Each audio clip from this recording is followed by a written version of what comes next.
ఆశించడం కన్నా ఆశయం గొప్పది అని తమ అధినేత పవన్ కళ్యాణ్ ఇచ్చిన స్ఫూర్తితోనే తాను 2.5 ఏళ్లుగా నియోజకవర్గ ప్రజలకు సేవా కార్యక్రమాలు, ప్రజల సమస్యలపై పోరాటాలు చేస్తున్నారని, ఈ నేపథ్యంలోనే ఈ నెల 25 ఆదివారం నాడు పిఠాపురం మండలం కోలంకలో మెగా ఉచిత వైద్య శిబిరాన్ని నిర్వహించనున్నట్లు జనసేన పార్టీ పిఠాపురం నియోజకవర్గ నాయకులు, విష్ణు హాస్పిటల్స్ అధినేత డాక్టర్ పిల్ల శ్రీధర్ పేర్కొన్నారు.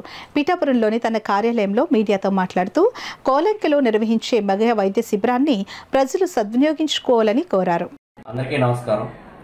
జై జనసేన, జై పవన్ కళ్యాణ్. 25వ తారీఖు అనగా ఆదివారం నాడు పిఠాపురం నియోజకవర్గం, పిఠాపురం మండలం కోలంక గ్రామం నందు మెగా మెడికల్ క్యాంపు నిర్వహించబడును.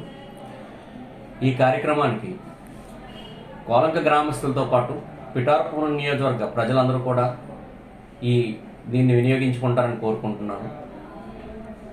అదేవిధంగా మా అధినేత పవన్ కళ్యాణ్ గారు ఎప్పుడూ చెప్తూ ఉంటారు, ఆశించి కాదు ఆశయంతో ముందుకు వెళ్ళాలని.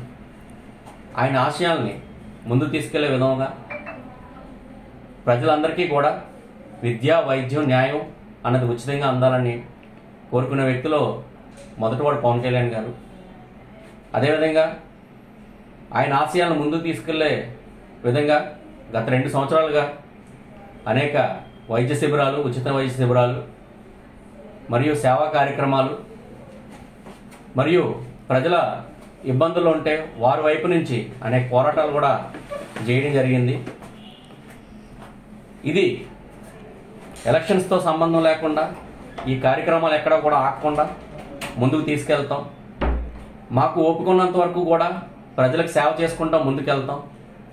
పిఠాపురం నియోజకవర్గ ప్రజలకి ఏ కష్టం వచ్చినా, సుఖం వచ్చినా మీతో పాలు పంచుకోవడానికి ఒక అన్నలా, తమ్ముళ్ళ, మీకెప్పుడు కొడుకులా, మీకెప్పుడు కూడా అండదండగా ఉంటానని చెప్పి సందర్భంగా తెలియజేసుకుంటూ జై హింద్, జై భీమ్, జై జనసేన.